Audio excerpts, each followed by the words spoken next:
Meus amigos, matéria de O Globo. Todos os ministros do STF estão descontrolados. Virou a chave.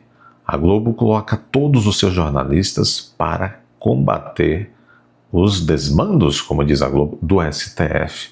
Olhe bem, bom, a primeira parte desse vídeo nós vamos analisar este pequeno informe do Merval Pereira no jornal O Globo, e na segunda parte vamos analisar outros reclames de outro jornalista, o Glenn Greenwald, né? Ele analisa o oligarca Moraes, como ele chama. Merval Pereira, falando que os ministros estão descontrolados. O título do artigo é Limites para Erros. Erros. Que nomezinho bom, que eufemismo. Diz ele, se os cidadãos perderem a confiança nos ministros do Supremo, a democracia estará em dificuldades. Perder a confiança de novo, Merval? A credibilidade já ficará arranhada no caso da Operação Lava Jato. Porque Toffoli, por exemplo, anulou tudo. Ele anulou a Operação Lava Jato, tudo. Acordo de delação, acordo de leniência, devolveu dinheiros. Toffoli já vai se tornando, depois de Moraes, seguramente o pior e mais nefasto e prejudicial ministro da Suprema Corte da história do Brasil. É a dobradinha. Limites para erros, diz Merval. Nunca ficou tão claro quanto agora a necessidade de um código de conduta para o Supremo Tribunal Federal. Não adianta código de conduta. Está lá o código de conduta. Olha, se o ministro não pode fazer isso e aquilo, porque senão estará infringindo essa norma e tal. Sim, mas qual é a punição? E mais do que isso, quem de fato tratará e conseguirá efetivar a punição? Punir e a punição ser realmente efetiva contra um ministro que infringir, afrontar o Código de Ética. Balela essa história. Veja, olha, a Constituição prevê, meus amigos, requisitos para que um sujeito possa ser nomeado, indicado e nomeado ministro do STF. Um deles é reputação ilibada.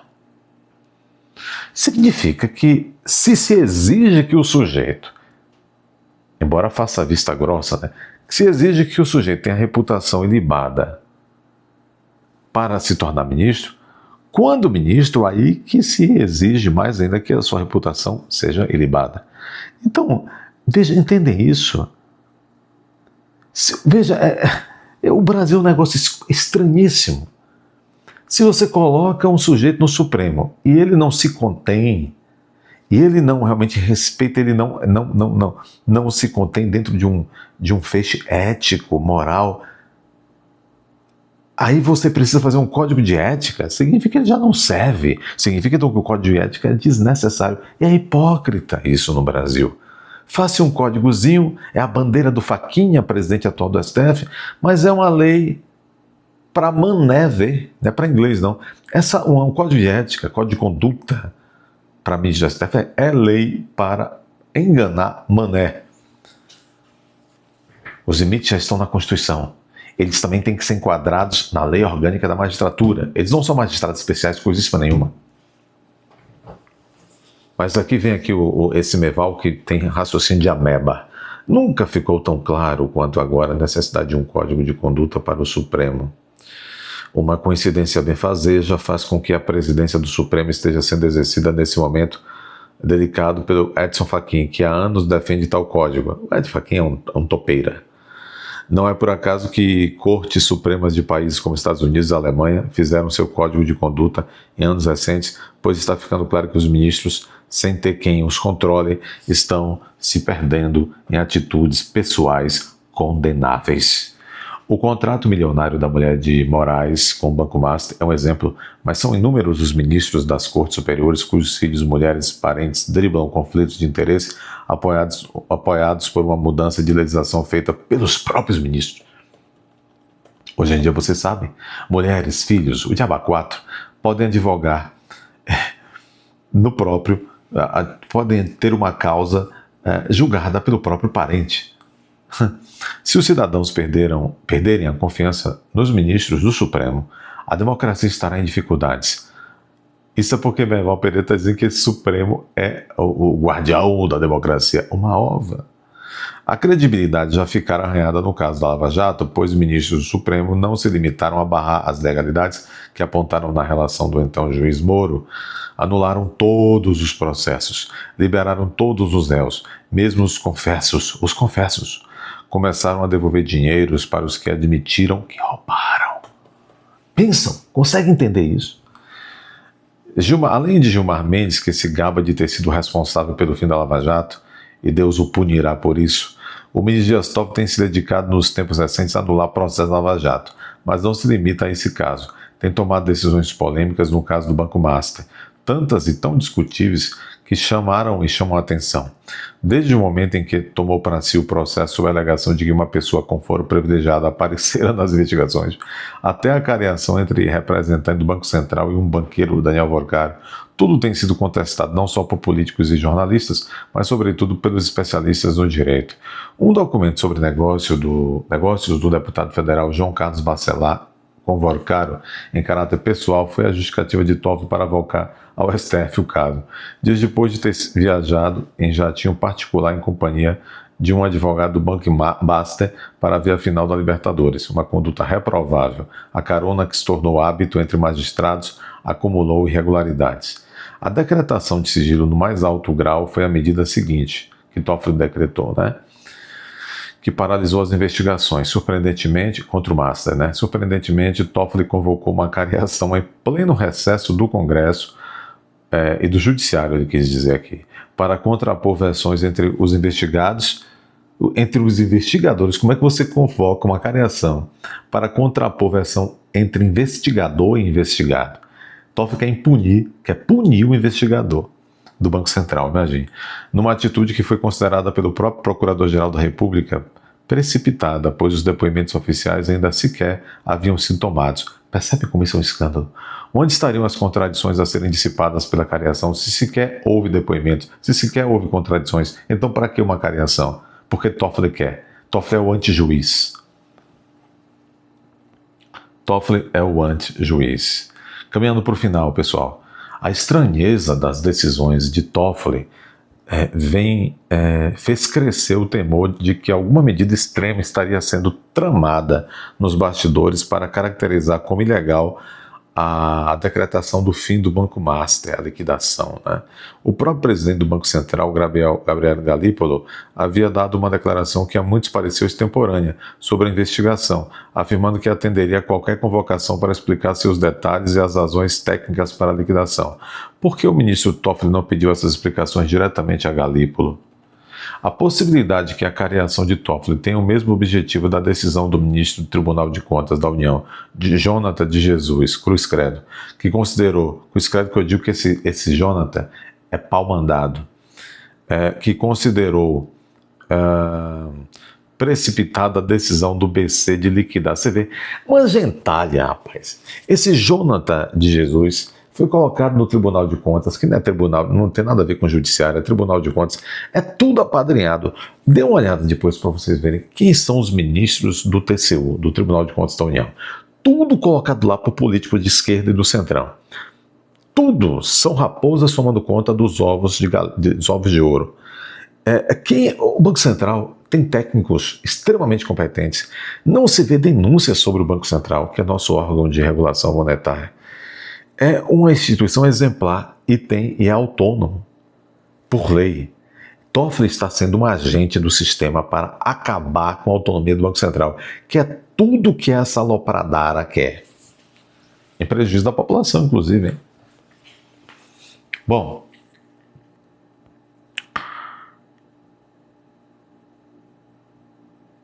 então esse TCU, o Toffoli, querendo passar por cima de um órgão extremamente técnico como é o Banco Central.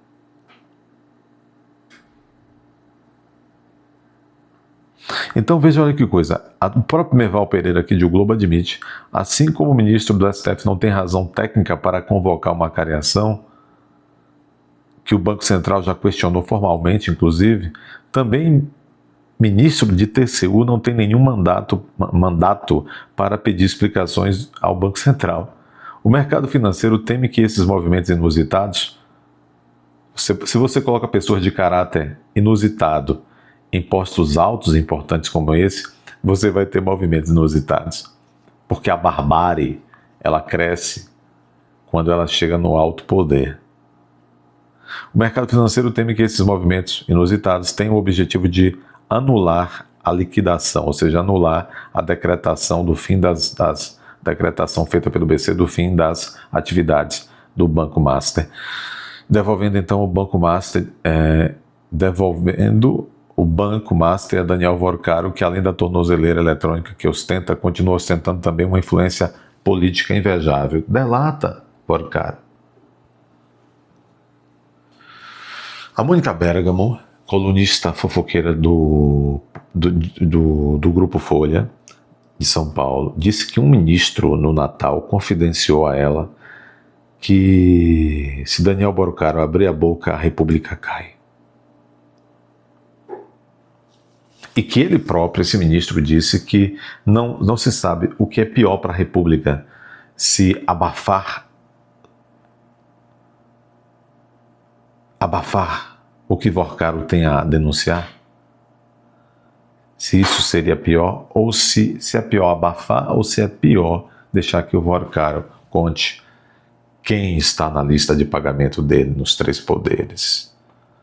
Que coisa.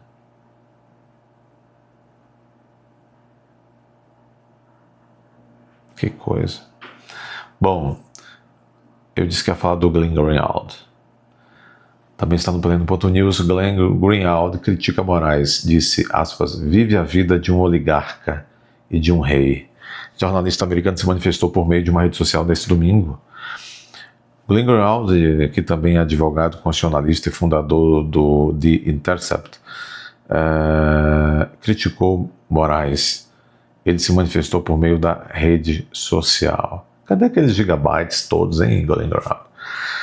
Comentou sobre o levantamento do jornal Estado de São Paulo, que foi publicado nesse sábado, e mostrou que o número de processos conduzidos pela advogada Viviane Bassi em cortes superiores aumentou de 27 para 152 após Moraes tomar posse como ministro. Em sua avaliação, Glenn Greenwald disse que o magistrado vive a vida de um oligarca e de um rei. Diz assim Glenn: o herói mais amado da esquerda, o rei Xandão, Xerxes, Xerxes, 13º. O herói mais amado da esquerda, rei Xandão, vive a vida de um oligarca e de um rei, graças aos milhões e milhões de reais que agora chegam à conta de sua esposa, o que em grande parte só começou depois que ele obteve poder no STF e, por uma enorme coincidência, o banco corrupto que era o maior cliente da esposa de Moraes, que assinou um contrato absurdo para pagar a empresa de sua esposa e filhos 129 milhões. Estava hospedando Moraes em uma festa privada só para homens. Olha aqui, está dizendo que o Glenn Greenwald está trazendo aqui a noção de que o Daniel Vorcaro, dono do Master, estava hospedando Moraes em uma festa privada só para homens na mansão de 36 milhões e agora está recebendo um tratamento extremamente favorável e estranho por parte do STF. Eu não sabia dessa, não. Hospedando para quê? Soa meio estranho, né? Estava hospedando Moraes numa festa só para homens. Vocês entenderam, né? Mas não bote não, que se você colocar a gracinha aí, eu tiro você deste canal. Mas quando ele disse que Moraes estava hospedado numa festa na mansão do dono do Banco Master, uma festa só para homens, entendi. Deixe seu like, compartilhe, comente com educação, senão eu tiro você do canal. Compartilhe. O que mais? É hora de você se tornar membro desse canal.